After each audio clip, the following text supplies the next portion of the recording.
നമ്മുടെ നാട്ടിൽ എവിടെയാണ് നിലവാരം ഉള്ളത്? മദ്യത്തിൻ്റെ പുറത്ത് ഇത് ആരോഗ്യത്തിന് ഹാനികരമാണ് കുടിക്കുന്നത് എന്ന് എഴുതി വെച്ചിട്ടുണ്ട്.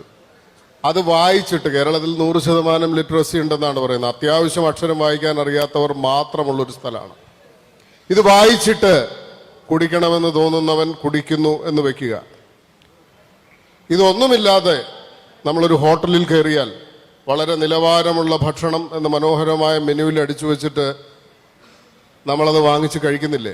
ഇതിൽ എത്ര വിഷമുണ്ട്, എത്ര അനാരോഗ്യകരമായ സാഹചര്യങ്ങളിലാണ് ഈ ഭക്ഷണം പാകം ചെയ്യപ്പെടുന്നത്, ഇതൊക്കെ നമുക്കറിയാം.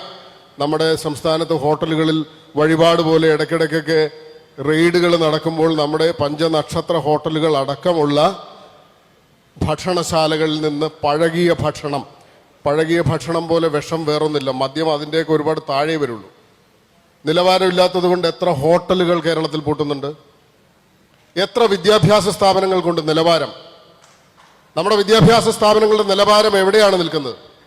ഉന്നത വിദ്യാഭ്യാസ രംഗം മുതൽ വൈസ് ചാൻസലർമാരുടെ കഥകൾ നമ്മൾ വായിക്കുന്നുണ്ട് ഈ കഴിഞ്ഞ ദിവസങ്ങളിൽ. ഏത് യൂണിവേഴ്സിറ്റിയിലാണ് കൊള്ളാവുന്ന ഒരു വൈസ് ചാൻസലർ ബാക്കിയുള്ളത്? കേരളത്തിലെ വിദ്യാഭ്യാസത്തിന്റെ ചരിത്രം നിങ്ങൾ ഓർത്തു നോക്കണം. നിലവാരമില്ലാത്തതുകൊണ്ട് എത്ര കോളേജുകൾ പൂട്ടി, എത്ര യൂണിവേഴ്സിറ്റികൾ പൂട്ടുന്നില്ല. ഏത് പൊതുജനാരോഗ്യ സംവിധാനത്തിലുണ്ട് നിലവാരം? എത്ര ആശുപത്രികൾ പൂട്ടി? മര്യാദയ്ക്ക് റോഡ് ഉണ്ടാക്കുന്നതിന് PWD പൂട്ടിയോ? KSRTC പൂട്ടിയോ? KSCB പൂട്ടിയോ? ഇല്ലല്ലോ. നമ്മുടെ കോർപ്പറേഷനുകളും മുനിസിപ്പാലിറ്റികളും പൂട്ടിയോ? ഇല്ലല്ലോ. അപ്പൊ ബാറ് മാത്രം നിലവാരമില്ലാത്തതിന് പൂട്ടുന്ന ഒരു ഏർപ്പാട് തട്ടിപ്പാണെന്നാണ്.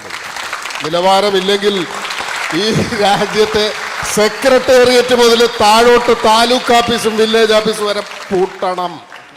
അങ്ങനെ പൂട്ടിയിട്ട് വേണമെങ്കിൽ ബാറും കൂടെ പൂട്ടണം. ഇതാണ് എൻ്റെ അഭിപ്രായം.